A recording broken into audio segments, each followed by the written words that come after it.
दोस्तों, स्वागत है आपका हमारे YouTube चैनल पर।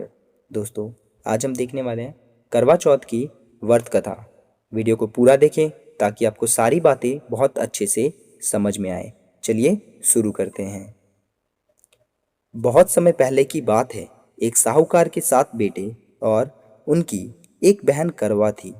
सभी सातों भाई अपनी बहन से बहुत प्यार करते थे, यहाँ तक कि वे पहले उसे खाना खिलाते और बाद में स्वयं खाते थे। एक बार उनकी बहन ससुराल से मायके आई हुई थी। शाम को भाई जब अपना व्यापार व्यवसाय बंद कर घर आए तो देखी उनकी बहन बहुत व्याकुल थी।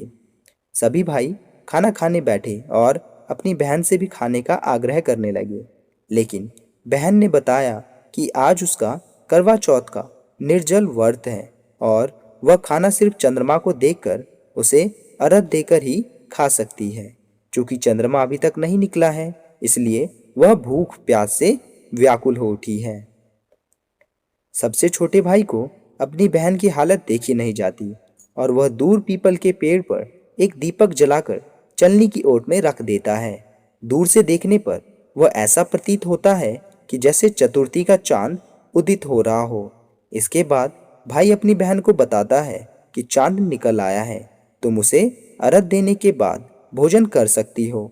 बहन खुशी के मारे सीढ़ियों पर चढ़कर चांद को देखती है, उसे अर्घ देकर खाना खाने बैठ जाती है। वह पहला टुकड़ा मुंह में डालती है तो उसे छींक आ जाती है। दूसरा टुकड़ा डालती है तो उसमें बाल निकल आता है और जैसे ही तीसरा टुकड़ा मुंह में डालने की कोशिश करती है तो उसके पति की मृत्यु का समाचार उसे मिलता है। वह बौखला जाती है। उसकी भाभी उसे सच्चाई से अवगत कराती है कि उसके साथ ऐसा क्यों हुआ। करवा चौथ का व्रत गलत तरीके से टूटने के कारण देवता उससे नाराज हो गए और उन्होंने ऐसा किया है।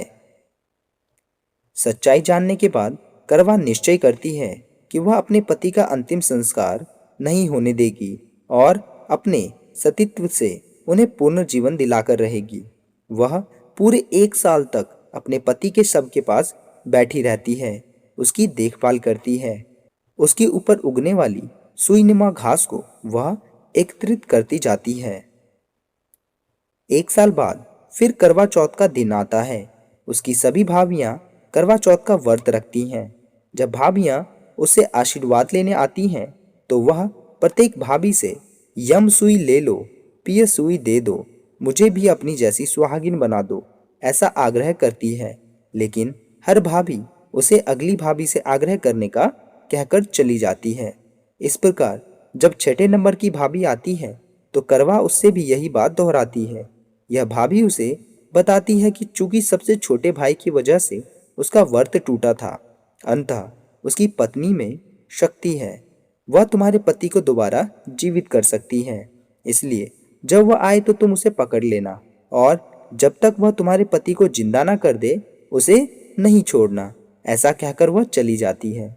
सबसे अंत में छोटी भाभी आती है। करवा उनसे भी सुहागिन बनने का आग्रह करती है, लेकिन वह टालम टोली करने लगती है।